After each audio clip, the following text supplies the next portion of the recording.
Son 3 décadas de destierro y desunión. 30 años de duro exilio, extranjero domicilio. Qué pena de son que canta. Saludos amigos de Cuba y su historia, parte de la programación en español de la WLRN, Canal 17, Televisión Pública. Mi nombre es Alberto Müller y me acompaña Maite Rodríguez, subdirectora y subproductora de este programa Cuba y su historia. Y en el día de hoy, Cuba y su historia va a ser leal con la historia, una vez más, pero con un tema muy especial, con un tema además muy de acuerdo a los tiempos. Estamos en víspera de Navidad, estamos en horas de espera, como dicen los religiosos, en horas de Adviento, esperando el nacimiento del niño Jesús, ese cristianismo tan lindo, tan amoroso, que ayuda tanto a tantos seres humanos en el mundo. Pero hoy en especial queremos celebrar algo que es historia, y que es historia que ustedes deben conocer. Y me refiero cómo los presos políticos en Cuba, en medio de toda la adversidad de la prisión, celebraban la Navidad en Cuba. Sabemos que la siguen celebrando, pero bueno, nos referimos a la generación de la década del 60, esa década tan difícil y tan dura, donde se traicionó la revolución y llegó el comunismo a Cuba. Pues fue una época muy linda en la prisión, a pesar de todos los maltratos. Me acompaña Maite Rodríguez y ella ha estado muy vinculada a este proyecto. Bienvenida, Maite. Gracias por la bienvenida y también a nuestros invitados que presentaremos ahora, sobre todo porque celebrar la Navidad en prisión tiene un significado espiritual, emocional y hasta político muy importante. Nos acompañan Ildefonso y nos acompaña Ricardo Toledo, Ildefonso Pérez y Ricardo Toledo, ex prisioneros políticos cubanos. Y con ellos vamos a conversar de lo que es la Navidad, pero antes de hablar de lo que es la Navidad en prisión y cómo lo celebraban y cómo mantenían la fe católica dentro de los muros de la cabaña, queremos que se presenten cada uno de ustedes y nos cuenten un poco su historia. Ildefonso Pérez y Ricardo Toledo. Por favor, Ildefonso, buenas tardes a los dos. Buenas tardes, muchas gracias por la invitación, Alberto, Maite. Me complace presentar en esta oportunidad cómo fue que entramos a la seguridad del Estado aquella vez en que nos tocó la suerte, pudiéramos casi que decir, de que fuimos elegidos para soportar las cosas que tuvimos que pasar durante tantos años guardados en las prisiones horribles del castrocomunismo. Y maltratados. Por todos los medios habidos y por haber de un enemigo implacable. Sí. Pudiéramos decir, Maite, que la primera pregunta que a mí me hizo aquel personaje que me estaba entrevistando fue: Ildefonso, ¿tú crees en Dios? Y por ahí te puedo decir que efectivamente el haber creído en un ser supremo me ayudó a poder soportar todos aquellos años difíciles que nos tocó vivir. ¿Cómo cae en prisión usted directamente? ¿Lo apresan en una manifestación? ¿Lo apresan en su casa? ¿Qué sucedió? Fue en mi casa, y puedo decirte primero que unos días antes me casé con quien es hoy la madre de mis hijos, y noté que había demasiada gente esperándonos cuando llegamos de la iglesia. Y nosotros habíamos advertido que estábamos en problemas de tipo político con el gobierno de ese momento, y le pedí a mi novia en aquel instante que tratara de no invitar mucha gente, porque tenía la preocupación de que vinieran con ellos elementos enemigos, ¿no?, de nuestras creencias. Y sorpresa, había mucho más gente de la que podíamos. Era un segundo piso y casi no pudimos subir por las escaleras. Ahí estaba la seguridad del Estado.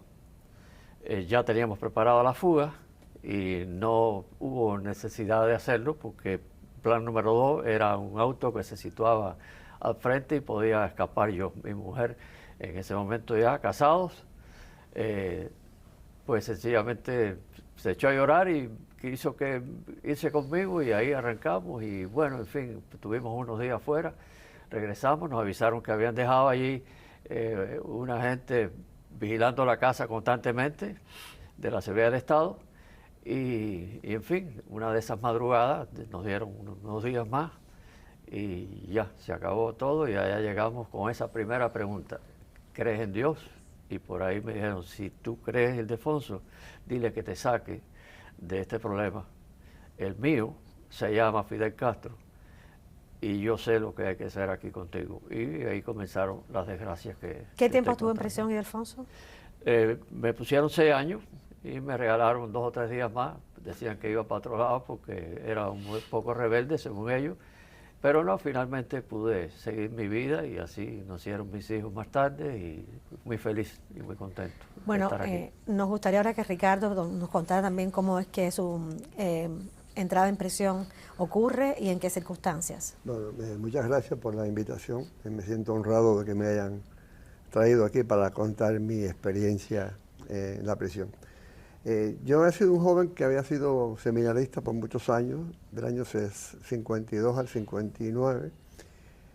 Yo salí del seminario en diciembre del 58 y pues nada, decidí pues cambiar mi vida, ¿no?, de vocación, pero yo seguí siendo un católico practicante. Yo era muy activo con Monseñor Bosa Masvidal en la parroquia y llegó la festividad de la Navidad, de la Virgen de la Caridad.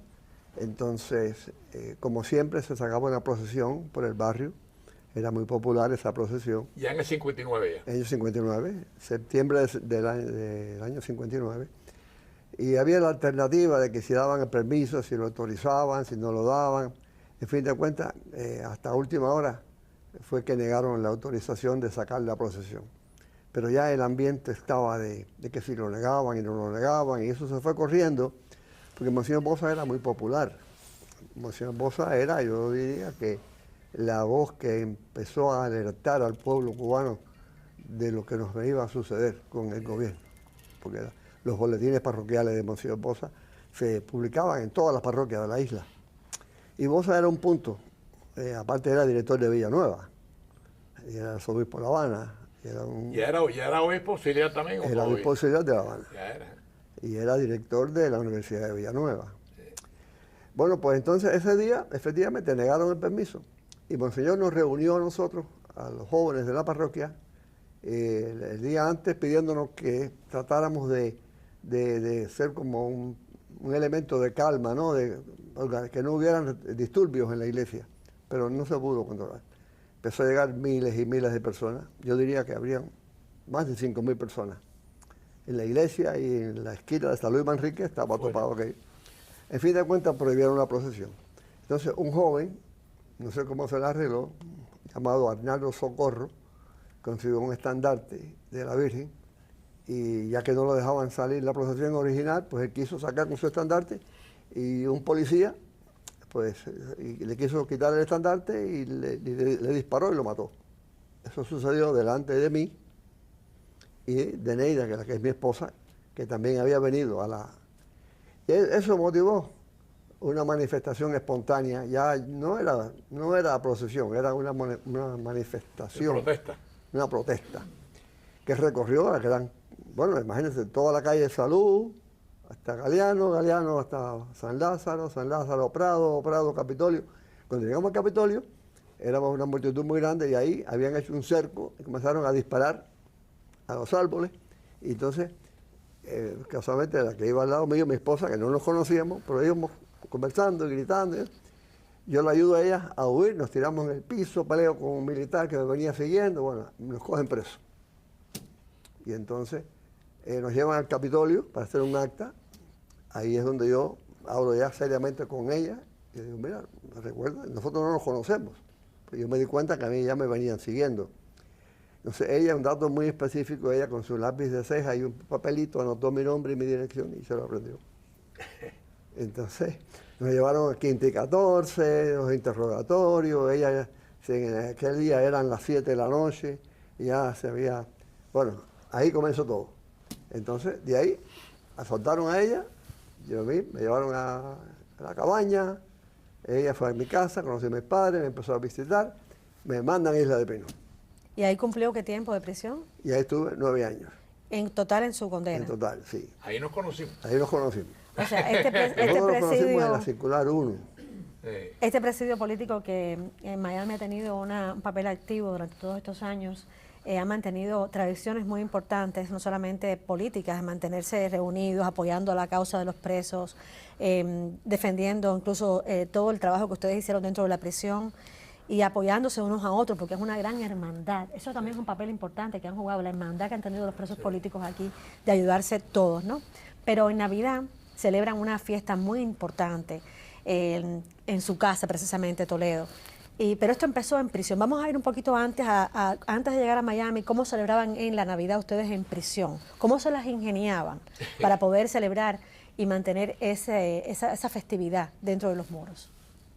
Pues Maite, en primer lugar pudiera decirte que el concepto que nosotros tenemos de prisión dista un poco de la prisión que normalmente se considera cuando hay delitos que no son políticos. En el caso nuestro, el enemigo estaba de la reja hacia afuera. Alberto me puede decir mejor, porque estuvo muchos más años que yo, de que tengo toda la razón del mundo cuando digo que dentro era otra cosa. Éramos de verdad, compartíamos el pedacito de pan, pues era necesario, y a mí me ocurrió. Se me atravesó una espina de esa que me comí, un pescadito que trajeron, y sencillamente pues todo el mundo se puso en fila para compartir el único pedacito de pan que tenían allí, y por fin el número 12 creo que me comí, cuando ya alguien dijo, oye, ya no hay espina aquí, qué sé yo, así que sigan comiendo su pan. O sea, cosas de ese estilo. Compartíamos el agua, a veces que no teníamos para bañarnos suficiente. Yo soy una persona que no soy muy grande, y con 9 jarritos, si yo ahorraba un poquito todos los días, era posible que en 9 días me podía bañar un poco mejor. Así las cosas, ¿verdad? Es decir, lo que hiciera falta. Alguien se robó una vez de un botiquín por ahí y eso quizás tuviste algo de eso porque estábamos juntos en ese tiempo, y se robaron un suero y se consiguieron una aguja y por ahí me pusieron, estaba deshidratado completamente. Y en fin, cosas de ese estilo.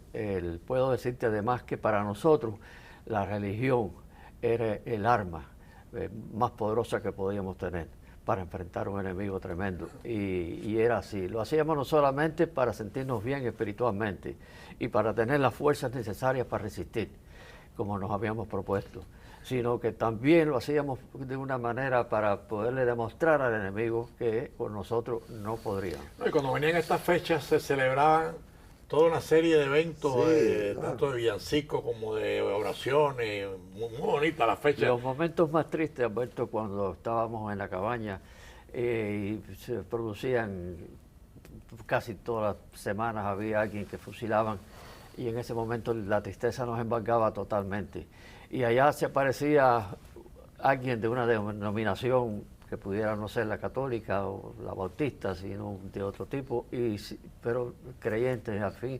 Y de pronto, cuando el silencio nos abrazaba y sufríamos aquellas tristezas tremendas, alguien decía, Cristo rompe las cadenas. Y allí comenzaba todo el mundo, Cristo rompe las cadenas, y a gritar y a emocionarse. Y podíamos pasar por alto la situación. Toledo, recuerdo que he hablado con varios de ustedes y me contaban que en prisión se las ingeniaban para introducir cositas que pudieran hacer un árbol de Navidad, cómo organizaban el coro, qué hicieron para que esa Navidad no fuera tristeza, sino ilusión. La inventiva, ¿no?, del preso y el tiempo a veces pues facilitaba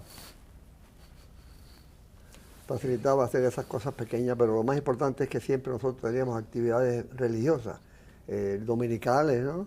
Y ensayábamos, creábamos un coro que ensayábamos durante los días previos a la Navidad, y pues cantábamos. El día 25 de diciembre, pues, todas las circulares hacían silencio mientras el coro cantaba los villancicos. Ahí tenemos a Ángel de Fana, podemos pedirle a la producción, porque creo que Ángel de Fana era el director del coro en prisión, ¿cierto? Sí, Ángel de Fana, que tenemos aquí en pantalla, fue el que organizó para que ustedes cantaran y buscó las mejores voces e integró aquel coro en prisión, que luego también se hizo este coro famoso aquí en el exilio.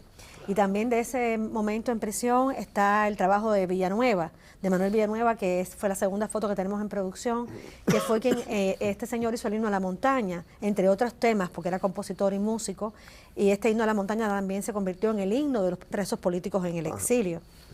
Bueno, personaje. un personaje, Un personaje, sí señor. no, Vamos a un dedicarle un personaje. programa también completo, lo hemos dedicado allá a Villanueva. Sí. Y creo que también es muy importante resaltar el papel de uno de ustedes que fue Alejandro Moreno, Mayita. Mayita, que está también en producción, la foto que tenemos ahí de Mayita, aquí está en pantalla, un homenaje a Mayita muy querido por ustedes, Bueno, porque el entusiasmo de Mayita Mayita hacía es el alma de los Cuéntenos. villancicos actualmente. ¿Quién no quiere a Mayita? ¿Quién no quiere a Mayita? el alma de los villancicos. Y dice en la usted. prisión Mayita se destacó siempre por ser una persona muy caritativa, muy pendiente de los peores, que él estaba enfermo siempre, con asma, pero él se ocupaba siempre de ayudar al que estaba peor. Y todavía lo hace. Todavía lo hace. O sea, que ustedes hacían desde un arbolito con cualquier cosita que llegara a la prisión, con cualquier papelito que le pedían a la familia también para hacer todo el adorno. Y dentro de todo esto también ese coro tan maravilloso de voces que se juntaron. Y cómo después traen esta Navidad aquí al exilio. Ya en Casa de Toledo, he estado yo también viendo esto. Cuéntenos un poquito de esto. Bueno, Mayita es la persona que se ha ocupado de llamar a la gente, siempre de coordinar para aglutinar las personas. Y empezaron entonces a hacer los ensayos. Aquí estamos viendo ensayos ya Ajá. directamente de los villancicos en su Ahí casa. estamos. Entonces Cuéntenos. Mayita siempre es la persona que aglutinaba a la gente para eso. Y después, bueno, nos fuimos organizando. Pero ayer mismo, casualmente, comenzamos los ensayos en mi casa. Habíamos como 30 personas que fueron y estábamos en los primeros ensayos. Va a ser todos los jueves hasta que venga la fecha. Bueno, la idea es que el coro se prepara para ir a cantar a algunas posadas, ¿no? Algunas casas que nos invitan y vamos y cantamos las villancicos. Entonces, en mi casa se ha hecho, se ha distinguido porque mi esposa tenía una amiga, una compañera de trabajo que era su asistente, que se llamaba Pili, María del Pilar Jarro, que tenía un pariente, esposo preso. Vamos a pedirle a la producción que nos pongan el video de lo que usted nos está narrando ahora, de este video en el que vemos todo lo que ha sido esa producción tan bonita en su casa. Cuéntenos de Pili. ¿Qué hacía Pili en este momento? Entonces, hubo una época, ustedes recuerdan, que se puso muy de moda aquí, que no se podía decir Feliz Navidad, había que decir Felices Fiestas, pero como que hay la fiesta, pero no se decía a quién vamos a celebrar la fiesta. Entonces, a mí se me ocurrió comprarme algunas imágenes grandes para hacer un nacimiento, pero no se encontraba en ningún lado. Entonces Pili... Esto que nos estamos dijo- viendo es en su casa. Disculpe un momentico para que los televidentes entiendan. Esta es la puesta en escena de la Navidad en el patio de casa de Ricardo Toledo en Miami, donde todos los presos políticos se reúnen. Y Pili era importante en este momento porque hacía todo el vestuario, ¿cierto? ¿Toledo? Ahí tiene Angelito, sí, dirigiendo Sí. el coro. Cuéntenos. Entonces, Pili nos comenzó a hacer, dijo, no, yo te voy a hacer los trajes para que se vistan ustedes. Y nos hizo un San José, una Virgen, y entonces pues cogimos un niño original, vivo, y lo poníamos, yo hice en mi casa como un pesebre. Y entonces, bueno, pues ahí empezó la cosa. Y al año siguiente comenzó a hacer más trajes y más trajes, a que en la actualidad tenemos más de 30 trajes de la usanza de aquella época, que se visten, bueno, pastores, soldados romanos, San José, la Virgen, Los Reyes Magos. los tres Reyes Magos, preciosos, y los niños, que se visten también los pastorcitos. Entonces, tenemos una grabación muy importante, porque no solamente es la parte estética, la parte bonita, ¿no? Sino el mensaje que tiene. Tenemos un mensaje que dura, una grabación que dura 30 minutos, que comienza con la anunciación de la Virgen, del ángel a la Virgen, de que va a ser la madre del niño, y todo eso termina con la adoración de los reyes. Todo eso es movimiento. En el patio de la casa no, eso es un escenario en movimiento de personajes que vestidos a la época, con buena iluminación, con cantos, con villancicos, los niños bailan frente al niño Jesús, y el público, ponemos toda la silla de la casa del preso, la ponemos en el patio de la casa e invitamos personas. Van más de 100 personas. Lo más interesante de este cuento, Ricardo, es cómo los presos, al principio en la prisión y después fuera, Claro. han seguido siendo fieles a todo el mensaje amoroso y solidario que tiene la Navidad con el nacimiento del Niño Dios, ¿no? Claro, imagínate. Claro que sí. Lo que sucede es que originalmente nos vestíamos, todos éramos presos, pero ya han ido fallando. Por ejemplo, Roberto Perdomo. ¿Quién se puede imaginar que un hombre que ha estado casi 30 años preso en celdas tapiadas, cerrado, que tú te imaginas un ser humano lleno de odios y rencores? está haciendo de Rey Mago. Vamos a poner un momentico la ¿Eh? foto, producción, de los Reyes Magos, si es posible, porque me gusta detenerme en esta foto. Ricardo lo acaba de mencionar, a Roberto Perdomo, al tío Roberto, y también está también ahí de Rey Mago Felo, Felo y Taquechel. Eran los 3 Reyes Magos, y que en cada Navidad para ellos era muy importante, ahí están, reunirse para celebrar estas fiestas tan bonitas, tan tradicionales. Y Delfonso, para usted, viendo y siendo parte de esta Navidad, de celebrar los villancicos, de cantar, de preparar las comidas, de reunir a todos los presos, ese himno a la montaña, ¿qué significa cuando se canta entre ustedes? Bueno, te puedo narrar un momentico cómo comienza ese himno. Cuando suba yo a la montaña y en la cima nos podamos volver a ver. Será entonces cuando el sol amanezca, flotará una bandera y podremos volver. Es decir, con nosotros no solamente estamos diciendo que podremos desaparecer, pero la idea nuestra va a prevalecer. Habremos de volver. Y Cuba será lo que quisimos que siempre fuese, libre, independiente, soberana y feliz. Amigos de Cuba y su historia, para los que han sintonizado tarde, estamos recordando, o sea, estamos aprovechando que estamos en víspera de Navidad, y este programa está recordando cómo los presos políticos, tanto en Cuba en aquella época, sabemos que actualmente la sigue celebrando, pero celebrábamos la Navidad y después esos cientos de presos que han llegado al exilio de la década del 60, 70, 80, pues todavía aquí celebran la Navidad. Este programa sencillamente es para recordar y compartir con ustedes la importancia de la Navidad en los presos políticos y cómo esos presos políticos ya veteranos siguen siendo fieles al mensaje y siguen celebrando la Navidad aquí. Déjame decirte, los presos y las expresas, porque Sí, claro. muy importante, Toledo. Hay una foto Muchas también expresas, que cómo tenemos no. aquí de las presas políticas que se celebran siempre con ustedes, porque tan importante es el papel de las Ahí está, plantadas ¿ven? como los plantados. Ahí está. Estas son las presas políticas Las cubanas, presas políticas parte que del han grupo, cumplido porque son largas más. condenas, Exacto. 15 años. Muchas de ellas están, algunas fallecidas, otras están todavía con nosotros, gracias a Dios, y ellas también son parte de esta celebración, muy importante. Claro, sí, para nosotros los hombres era difícil la prisión, imagínense. Estas eran todas muchachitas de 18, 20, 25 años, jovencitas, en esas prisiones. Es terrible lo que pasaron. Sí. Me gustaría que ahora pusiéramos también, si podemos escuchar un pedacito de los villancicos cantados por ustedes, porque esa preparación de cada semana ir a casa de cada uno de ustedes, ensayar los villancicos. Si podemos escuchar, por favor, el video de los villancicos que tenemos preparados.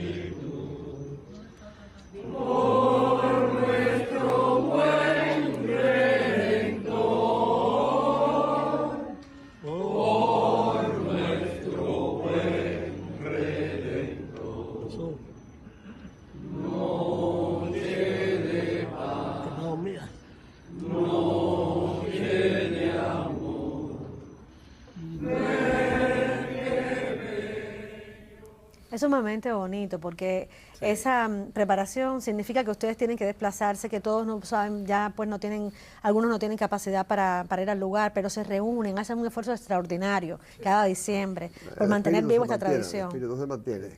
Es tan lindo. Es una enseñanza que nos dan, ¿no? En el sentido de que en medio de tanto sufrimiento, para nosotros con Cristo y con Dios había una noche de paz. Claro. Y eso los presos fueron capaces de ponerlo bien alto, ¿no? Y todavía lo siguen poniendo aquí en el exilio. No, pero, ¿no? usted sabe que los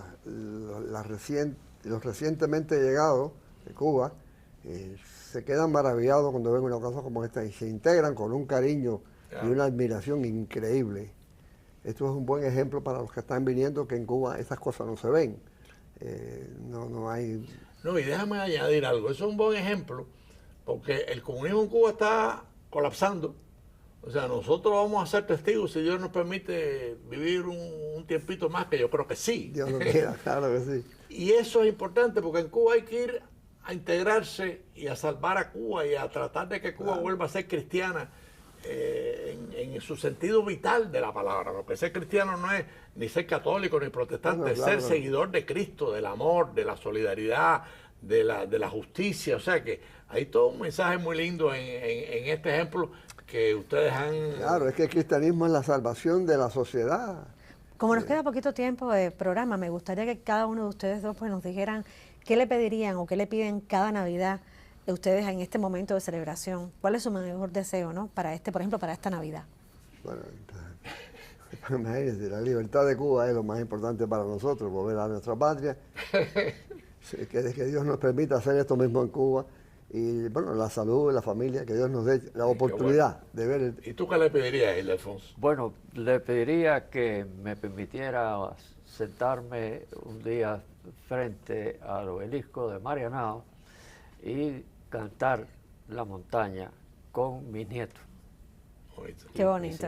Sobre todo porque sus nietos nacieron aquí en el exilio. Y ustedes han hecho un esfuerzo extraordinario por mantener que su familia, que los niños, que la gente, la generación más joven conozca lo que es la Navidad para ustedes, con el significado además de lo que es la Navidad para los presos políticos, para Cuba, ¿no? Así que les agradecemos muchísimo, les mandamos a todos los presos políticos cubanos que están en prisión en este momento y a los que están aquí un beso enorme y la bendición de Dios sobre todo para que en estas fechas puedan tener la esperanza de ver nuevamente un día Cuba libre. Y además el compromiso de que vamos a regresar. O sea, somos de la generación que quiere regresar y que va a regresar. Gracias a ustedes por el programa. Creo que ha sido un programa espectacular. Maite, es una forma de honrar no solamente la Navidad, que estamos en víspera, sino honrar el presidio político de hombres y mujeres que tanto se han sacrificado por ver a Cuba libre, y la van a ver, y por ver a Cuba libre y ver a Cuba en paz, en felicidad y en libertad. Gracias por la presencia de ustedes en Cuba y su historia, y nos veremos el próximo domingo a las 4:30 de la tarde. De nostalgia, son 3 décadas de destierro.